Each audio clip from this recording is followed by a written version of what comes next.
کہ کیا اب مائنس عمران خان فارمولے پہ پریکٹیکلی عمل شروع کر دیا گیا ہے؟ کیا پی ٹی آئی کے اپنے لوگ ہی نہیں چاہتے کہ عمران خان جو ہیں وہ جیل سے باہر آئیں اور عملی طور پر جو ہے وہ کوئی کردار ادا کر سکے؟ کیونکہ یہ ایک بہترین موقع تھا جہاں پہ پی ٹی آئی وہ طاقتور حلقوں سے بات کر سکتی تھی، حکومت سے بات کر سکتی تھی کہ بھائی ہمارے بانی چیئرمین کو لے کر آئیں، ان کو شامل کریں اس اہم نوعیت کے قومی معاملے پہ، تب جو ہے وہ ہم اس اجلاس میں شرکت کریں گے۔ کیونکہ پی ٹی آئی کے بغیر یہ اجلاس جو ہے اس کی کوئی حیثیت نہیں ہونی تھی، کیونکہ پی ٹی آئی کی نہ صرف خیبر پختونخوا میں حکومت ہے، بلکہ خیبر پختونخوا بلوچستان کے بعد سب سے زیادہ متاثر جو ہے وہ صوبہ ہے۔ وہاں پہ آئے روز جو ہیں وہ دہشت گردی کے واقعات رونما ہو رہے ہیں، بہت سے لوگ اس میں مارے جا رہے ہیں، چاہے وہ سیکیورٹی کے ہوں چاہے عام سویلین ہوں۔ تو اس لیے یہ جو پی ٹی آئی کے لوگوں کی شرکت کے بغیر یہ تو بیٹھک ہی نہیں ہونی تھی، اور اس بیٹھک کا کوئی مطلب ہی نہیں تھا اگر پی ٹی اس میں شامل نہ ہوتی۔ تو پی ٹی آئی کے لیے یہ بہترین موقع تھا کہ یہ سیکیورٹی اداروں کو، اسٹیبلشمنٹ کو یہ مجبور کرتے کہ عمران خان کو بھی لے کر آئے، ان سے بھی بات کریں، یا گورنمنٹ کو کہتے۔ اور اگر یہ دونوں صورتیں ان کو جو ہے اس پہ ان کو کوئی ریلیف نہ ملتا تو کم از کم یہی کہہ لیتے کہ پھر ہمیں ہی ملنے دیں عمران خان سے، ہمیں ایک میٹنگ کرنے دیں، ہمیں ایک بیٹھک کرنے دیں اپنے بانی چیئرمین سے، ہمیں عمران خان سے ملنے دیں اڈیالہ جیل میں جا کر، تاکہ ہم ان سے مشاورت کر سکیں۔ لیکن یہ مشاورت کے بغیر ہی پی ٹی آئی کی جو پارلیمانی کمیٹی ہے اس نے یہ فیصلہ کیا ہے کہ یہ 14 لوگ ہیں، یہ جائیں گے اس اجلاس میں اور پی ٹی آئی کی وہاں پہ نمائندگی کریں گے۔ بہت سے لوگ پی ٹی آئی کے اپنے لوگ بھی کرٹیسائز کر رہے ہیں اس سارے عمل کو، اور یہ انتہائی افسوسناک صورتحال بھی ہے اس وجہ سے کہ جس بندے کے نام پہ آپ کو ووٹ پڑے، جس بندے کے نام پہ آپ یہ ساری عیاشیاں کر رہے ہیں، آپ کے یہ پروٹوکول ہیں، آپ کو یہ بنگلے گاڑیاں ملی ہیں، آپ اہم ترین موقع پہ اس بندے کو آپ نے بالکل سائیڈ لائن کر دی ہے۔ اور پی ٹی آئی کی آپ ایک اور چیز بھی آپ یہ ضرور دیکھیں، یہ جو 14 لوگ شرکت کرنے جا رہے ہیں اہم ترین اجلاس میں، ان میں سے کتنے لوگ جو ہیں انہوں نے جیل کی ہوا جو ہے وہ کھائی ہے۔ اب ان 14 لوگوں میں آپ اندازہ کریں کہ کیا عمر ایوب خان، ان پہ پرچے تو بڑے ہوئے، یقینی طور پہ پرچے ان پہ کافی ہوئے، لیکن کیا یہ کبھی ایک روز کے لیے بھی گرفتار ہوئے، جیل میں گئے؟ میرا خیال ہے کہ یہ ایک روز کے لیے بھی جیل میں نہیں گئے۔ بیرسٹر گوہر علی خان، کیا آج تک ان کو گرفتار کیا گیا؟ کبھی یہ جیل میں گئے؟ کچھ سختیاں انہوں نے برداشت کی؟ ایسا تو کوئی صورتحال نظر نہیں آئی۔ پھر اسد کیسر صاحب، ان پہ کتنے پرچے ہوئے، کتنی بار مرتبہ یہ گرفتار ہوئے اور جیل میں گئے، سختیاں ان پہ ہوئیں؟ مجھے نہیں کوئی یاد پڑتا۔ زرتاج گل صاحبہ پہ ضرور پرچے بھی ہوئے، جیل میں بھی وہ گئیں اور ان پہ جو ہے وہ مشکلات بھی کافی انہوں نے جھیلیں۔ پھر صاحب زادہ محمد حامد رضا، سنی جو جماعت ہے، سنی اتحاد کونسل غالباً، تو اس کے سربراہ ہیں، تو صاحب زادہ حامد رضا صاحب پہ کتنے پرچے ہوئے، کتنی مرتبہ یہ گرفتار ہوئے اور جیل میں گئے اور سختیاں ان پہ کی گئی؟ یہ بھی ایک سوال ہے اپنی جگہ پہ، آپ جواب ان کا خود ڈھونڈ سکتے ہیں۔ پھر ملک محمد عامر ڈوگر صاحب پہ پرچے ان پہ بھی یقیناً ہوئے، کتنی مرتبہ یہ جیل گئے اور سختیاں ان پہ ہوئیں؟ یہ بھی ایک سوال ہے۔ محمد بشیر خان، میں انہیں نہیں جانتا یہ کون ایم این اے، یہ ہو سکتا ہے کہ پی کے سے ہوں ظاہر ایم این اے، لیکن ان کے حوالے سے کیا معاملات ہیں یہ میرے علم میں نہیں ہے۔ ثناء اللہ خان مستی خیل صاحب، ان پہ کتنے پرچے ہوئے اور انہوں نے کتنی مشکلات جھیلی یا جیل میں گئے؟ یہ جو ہے یہ بھی دیکھنے والی بات ہے۔ پھر علی محمد خان صاحب، ان پہ پرچے بھی ہوئے اور انہوں نے جیل کی یاتریں بھی کی، لیکن ان کے حوالے سے جو ایک خاص جو ہے وہ لوگوں کے ذہن میں ان کے متعلق ایک خاص ایک آپ کہہ لیں کہ ان کے متعلق ایک رجحان یا ایک سوچ پائی جاتی ہے علی محمد خان صاحب کے حوالے سے کہ تقریر اچھی کرتے ہیں لیکن عملی طور پہ یہ کسی بھی احتجاج جلسے جلوس میں اس طرح سے شرکت نہیں کرتے، مارے نہیں کھاتے جا کے۔ اسی طرح پھر کوئی زبیر خان صاحب ہے، میں ان کو نہیں جانتا یہ کون ایم این اے ہے، کہ پی کے سے یقینی طور پہ ہوں گے۔ ان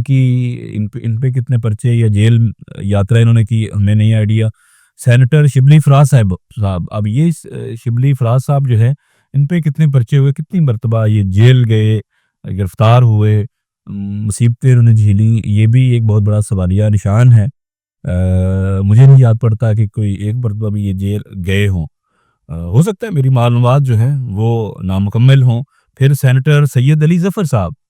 کتنی مرتبہ گرفتار ہوئے، جیل میں گئے، کتنے پرچے ہوئے، یہ بھی سب کے سامنے ہے۔ اسی طرح سینیٹر جو ہیں ڈاکٹر محمد ہمایوں محمد، ان پہ کتنے پرچے ہوئے، کتنی مرتبہ جیل گئے، کیا مصیبتیں انہوں نے جھیلی،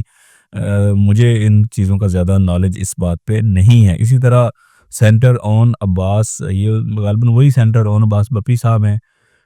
ان پہ حال ہی میں ایک پرچہ بھی ہوا اور یہ گرفتار بھی ہوئے۔ بہرحال ان 14 لوگوں میں سے زیادہ تر وہ لوگ ہیں جو نہ کبھی گرفتار ہوئے، نہ انہوں نے کبھی کوئی جیل یاترا کی، لیکن شاید یہی وجہ تھی ان کی کوالیفیکیشن کی اس اہم ترین شرکت کے لیے، کہ ان لوگوں کو لایا جائے جو بظاہر ان ناموں سے یا ان کا اوورآل جو پوسچر ہے کہ ان کو کبھی مصیبتیں انہوں نے جھیلیں، کبھی پرچے، کبھی جیل نہیں انہوں نے دیکھی،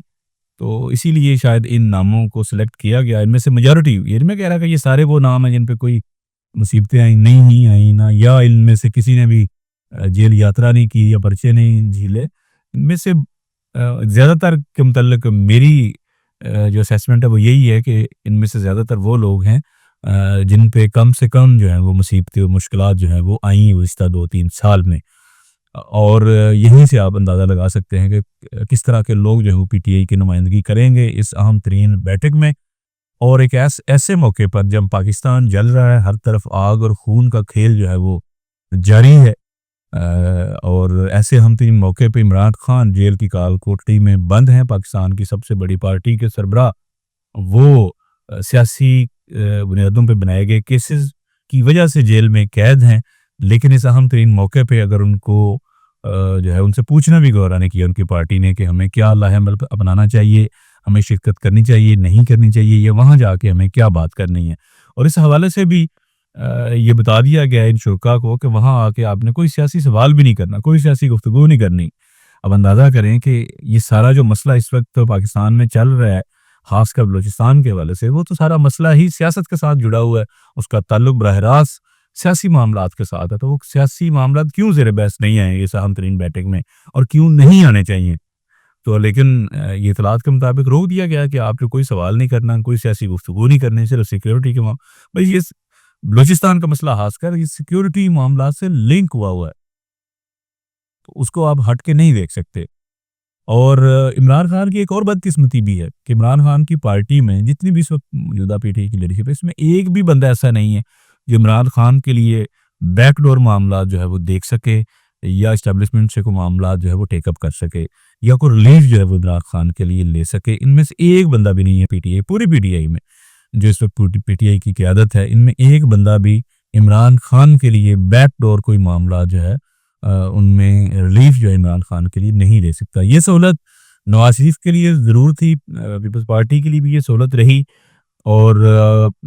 نواز شریف یعنی کہ نون لیگ میں اب دیکھیں نواز شریف کے بھائی شہباز شریف وہ چھپ چھپ کر ملتے رہے آرمی چیف سے، D G I S I سے، اور اپنے بھائی کے لیے راستے بناتے رہے، ان کے لیے ریلیف جو ہے وہ لیتے رہے، چودھری نثار کو ساتھ کبھی لے کر ملتے رہے، کبھی خود ملتے رہے،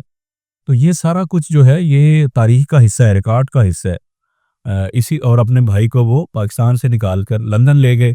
اور ابھی یہ جو ساری ڈیل شیل ہوئی ہے موجودہ الیکشن کے حوالے سے بھی، اس میں بھی شہباز شریف کا ایک بڑا اہم رول ہے۔ یہ ریکارڈ پہ جنرل باجوہ کہہ چکے ہیں کہ ہم نے ہر چیز جو ہے وہ کیبنٹ تک کے لوگ شہباز شریف سے ڈسکس کر لیے تھے، لیکن وہ پھر بھائی کو دگا نہ دے سکے، اس لیے پھر ہمیں جو ہے وہ پلان چینج کرنا پڑا۔ یہ 2018 کے الیکشن سے پہلے کی بات بتا رہا ہوں آپ کو۔ اسی طرح اور پھر یہ صرف اپنے بھائی نہیں ہیں نواز شریف کے، بلکہ انٹرنیشنل جو اپنا برادری کے لوگ ہیں، یعنی انٹرنیشنل اہم پلیئر جو ہیں، ان کا بھی بڑا رول رہا نواز شریف کو ریلیف دلوانے میں۔ یہ سب ریکارڈ کا حصہ ہے۔ جنرل مشرف کے ساتھ جب ڈیل ہوئی نواز شریف اور شریف خاندان کی، تو اس میں سعودی عرب نے بڑا اہم کردار ادا کیا، اور اس میں مختلف ممالک کے لوگ اسٹیک ہولڈر بنے، اور ایک معاہدہ کیا گیا جس کے تحت وہ یہاں سے لاہور سے جیل کی کال کوٹری سے بلکہ نکل کر جدہ چلے گئے، اور پھر 2007-8 میں جا کے واپس آئے۔ اسی طرح پیپلز پارٹی کے لیے بھی یہ بڑی سہولت رہی کہ ان کے لیے بھی بین الاقوامی سطح سے جو ہے وہ آواز اٹھتی رہی، اور ان کی جو ڈیل فوج کے ساتھ، جنرل مشرف کے ساتھ کروائی گئی، جو بینظیر بھٹو صاحبہ کی جو ڈیل تھی، جو این آر او تھا، وہ انٹرنیشنل جو پلیئر ہیں ان کی شمولیت اور ان کی مرضی اور منشا کے مطابق جو سارا معاملہ ہوا تھا اور ان کے دباؤ کے تحت ہوا تھا۔ اس وقت کی امریکہ کی وزیر خارجہ کونڈولیزا رائس، انہوں نے جنرل مشرف سے یہ بات کی تھی این آر او کے حوالے سے، اور یہ سارے معاملات طے کروانے میں اس وقت ان کا بڑا کردار تھا، اور اسی وجہ سے پھر این آر او ہوا، نیشنل ریکنسٹرکشن جو آرڈیننس تھا، بینظیر بھٹو صاحبہ، پیپلز پارٹی، سارے کیسز معاف ہوئے، وہ پاکستان میں آئیں، اور اس کے بدلے میں پیپلز پارٹی نے مشرف صاحب کو وردی میں ہی ووٹ دینے کے حوالے سے جو ہے وہ کچھ فیصلے کیے تھے۔ پھر بینظیر بھٹو صاحب پاکستان میں آئیں، اور پھر بعد میں ان کی شہادت ہوئی۔ تو یہ سارا تاریخ کا حصہ ہے، ریکارڈ کا حصہ ہے، لیکن ایسا ایک بندہ بھی جو ہے وہ عمران خان کے لیے ان کی اپنی پارٹی سے کوئی بات کرنے کے لائق نہیں ہے، کسی میں ایسی کیپیسٹی نہیں ہے، حیثیت نہیں ہے۔ یہ تو ایک کرنل بریگیڈیئر سے بات کرنے کے اہل نہیں ہے، بجائے کہ یہ کسی آئی ایس آئی کے سربراہ سے بات کرے یا آرمی چیف سے بات کریں جا کے عمران خان کے لیے۔ ان میں سے تو کرنل بریگیڈیئر لیول تک کے بات کرنے کی ان میں اہلیت جو ہے وہ نہیں ہے۔ اسی طرح جو بین الاقوامی سطح سے بھی عمران خان کے لیے ابھی تک کوئی جو ہے وہ عملی طور پہ اقدامات نہیں اٹھائے گئے، کہیں سے بھی ان کے ریلیف کے لیے یا ان کی آزادی کے لیے یا ان کے ریلیف کے لیے کوئی چیز بھی ابھی تک سامنے نہیں آ سکی۔ مختلف جو لوگ ہیں، چاہے وہ یو ایس کانگریس سے ہوں یا برطانوی پارلیمنٹ سے ہوں، وہ آواز ضرور اٹھاتے رہتے ہیں، چٹھیاں بھی لکھتے رہتے ہیں، کوئی قرارداد بھی بعض اوقات کانگریس میں یا برطانوی پارلیمنٹ میں آ جاتی ہے، لیکن حکومتی سطح پہ عمران خان کے لیے یا برطانیہ سے یا امریکہ سے حکومتی سطح پہ آج تک جو میری اطلاعات ہے کوئی آواز نہیں اٹھائی گئی ان کے ریلیف کے لیے یا ان کی ڈیل کے حوالے سے۔ تو اگلے ویلاگ تک اجازت دیں، اللہ حافظ۔